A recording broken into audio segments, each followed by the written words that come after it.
Good morning. Thank you all for being here. We have a busy day here at the Department of Justice, as I'm sure a lot of you have seen already. Today we are proud to announce the results of the FBI's Operation Restore Justice initiative.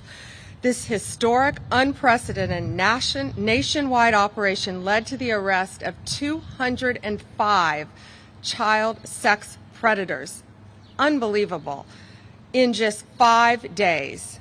This was an incredible operation done in conjunction with the FBI and our prosecutors. Children and their families now have a chance to heal. These are online predators. Think about this. 115 victims, children. In 5 days, we were able to help. This kind of work takes a toll on the FBI agents and the prosecutors who are doing this every single day. They are working tirelessly online, dealing with the dregs of our society, the worst of the worst, the people that hide behind a computer and target our young children every single day. Our law enforcement, our prosecutors, sit there and deal with this every day to get these monsters off the street. Director Patel and I, almost daily in our meetings, talk about these cases and what it does to our officers and our prosecutors, but also how many lives are being saved and how many children are being helped by this. Director Patel is going to get into the specific cases with you in a minute, but what I will tell you is these depraved human beings, if convicted, will face the maximum penalty in prison, some life.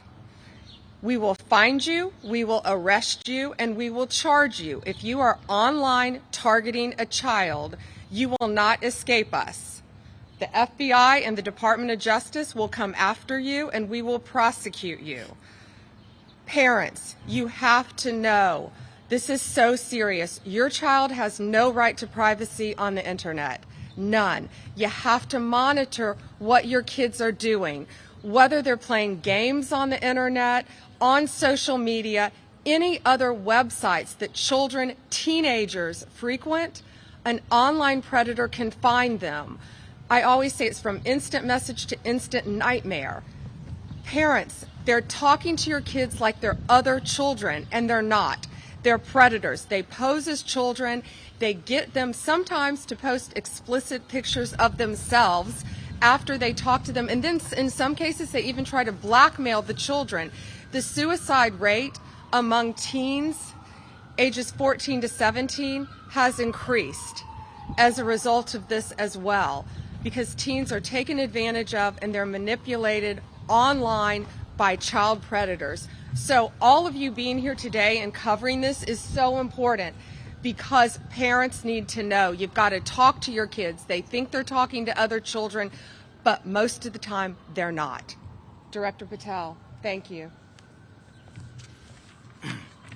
First and foremost, to the Department of Justice under General Bondi's leadership and all its components, because of your courage, we are here today protecting our most vulnerable, our children. Thank you, General Bondi. Thank you to so many of your colleagues here today that do this work tirelessly day in and day out and never get a moment's thanks. We should acknowledge all of them today.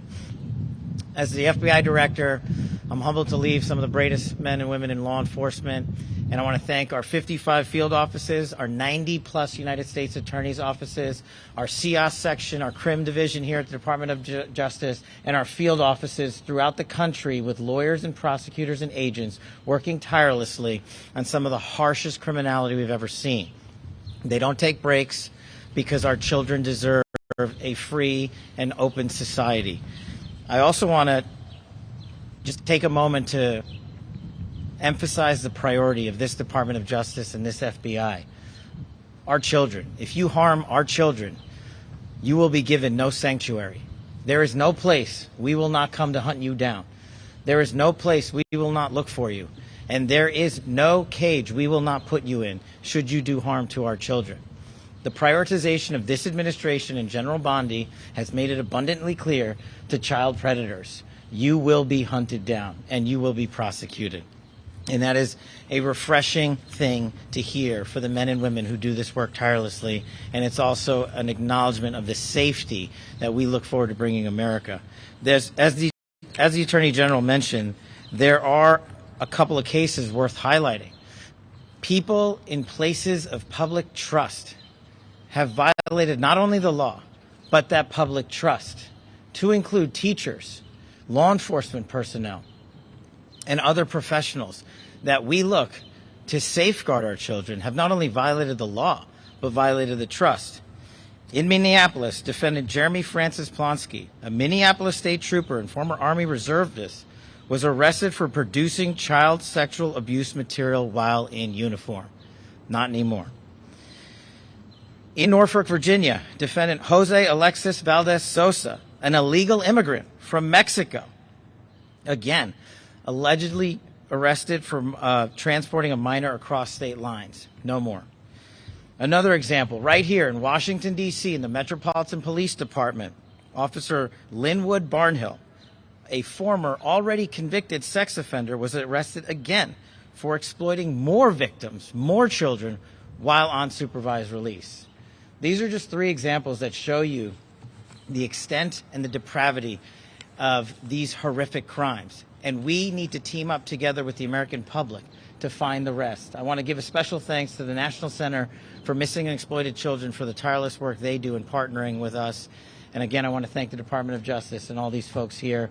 And Pam, thank you for never wavering to defend our children. Thank you. Thank you, Director Patel. And this ranges from, we have cases from California to New York to Florida, our entire country. And just in 1 week, again, 115 victims we have. 205 offenders have been charged in 1 week, thanks to the FBI. So think what's happening throughout this country.